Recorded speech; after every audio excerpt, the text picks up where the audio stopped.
His Excellency Mr. Navichandra Ramgoolam, Prime Minister of Mauritius. Your Excellency Mr. Navichandra Ramgoolam, you have the floor, sir. Mr. President, Excellencies, ladies and gentlemen, may I first of all express my appreciation to the government and the people of Denmark for their kind hospitality and the excellent organization of such a unique gathering whose crucial importance is acknowledged by the entire international community. Mr. President, many of us have sought refuge in the comfort of the denial cocoon for far too long. The day of reckoning has finally dawned upon us. The presence of so many leaders of government in Copenhagen is a clear indication of the crucial importance of the issues related to climate change. Mr. President, we are not here to trade blames, but let us recognize one fundamental fact. Climate change is a hydra-headed challenge spawned by the carbon-belching economic activities of the industrial world, especially. Climate change goes beyond environmental issues. Its critical economic and social consequences are all too evident. It confronts us with a set of daunting, interconnected challenges. We have poverty, disease, energy, water, rising seas, droughts, cyclones, desertification, heat waves, the list goes on and on. We all have to appreciate to its fullest the urgency of now. To each his own mindset will only serve to make things worse. We now have to stretch all our collective political sinews to prevent our world from lurching from crisis to crisis, impacting negatively on our security and indeed jeopardizing our planet's future. And behind the imminent risk of climate change, there also looms a potential humanitarian crisis, which is threatening to reverse what we have so painstakingly tried to achieve within the Millennium Development Goals. Mr. President, Mauritius, like other small island developing states, and I speak for all of them, contributes an infinite amount to greenhouse gas emissions. We are not responsible for climate change. Yet, we are amongst the first to suffer the consequences of climate change.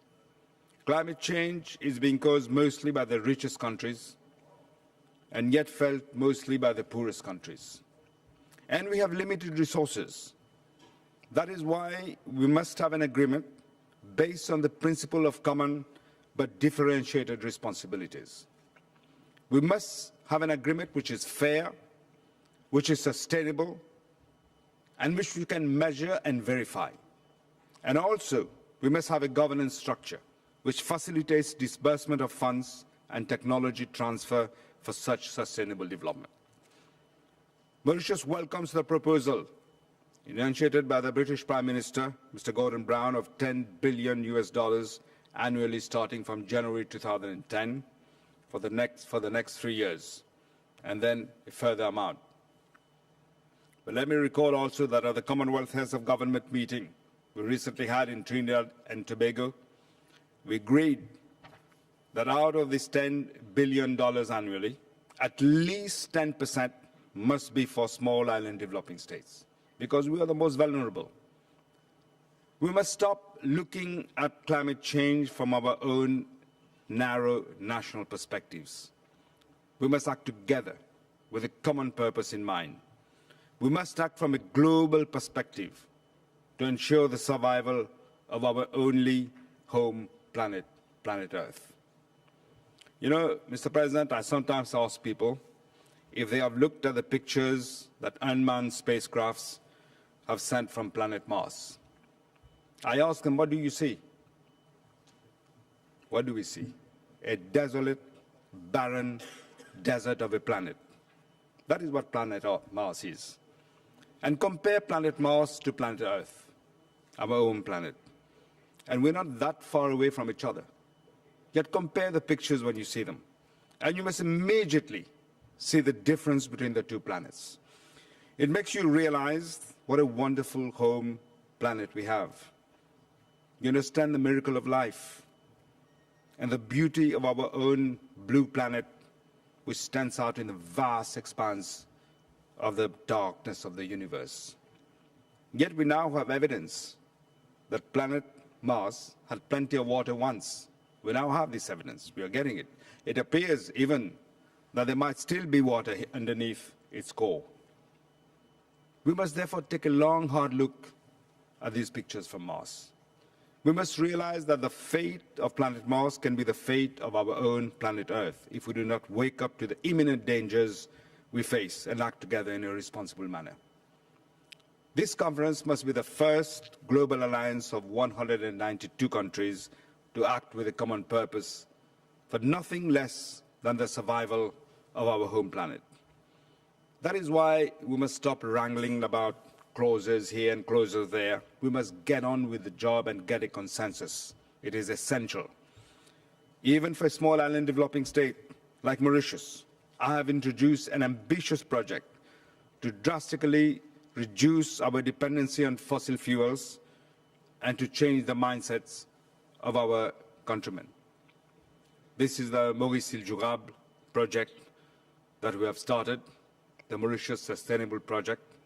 This is the project which encompasses our daily activities ranging from garbage disposal to the inefficient use of energy to shift to better use of renewable energy.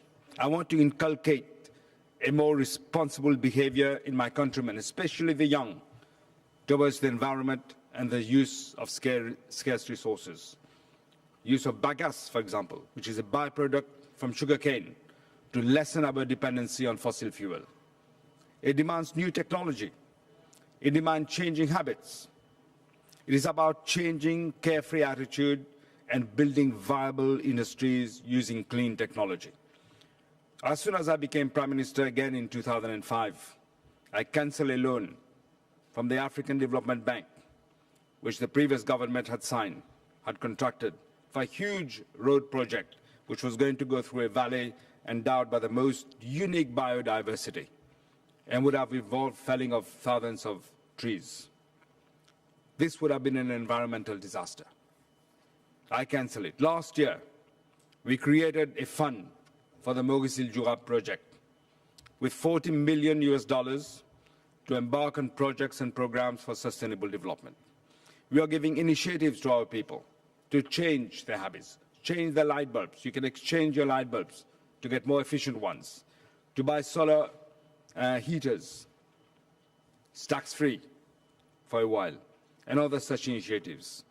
As a responsible government, we are creating the necessary awareness so as to reduce our greenhouse gas emissions and our carbon footprint. And let us remember, we have no natural resources in Mauritius. We depend on the entrepreneurship and the innovation of our own people. But we need also the assistance that we need. We need the disbursement and the transfer of technology. We too in Mauritius have a choice. We have a choice, like every other country. We can only do what we can. If there is no effective help, our effort will be limited. It's bound to be.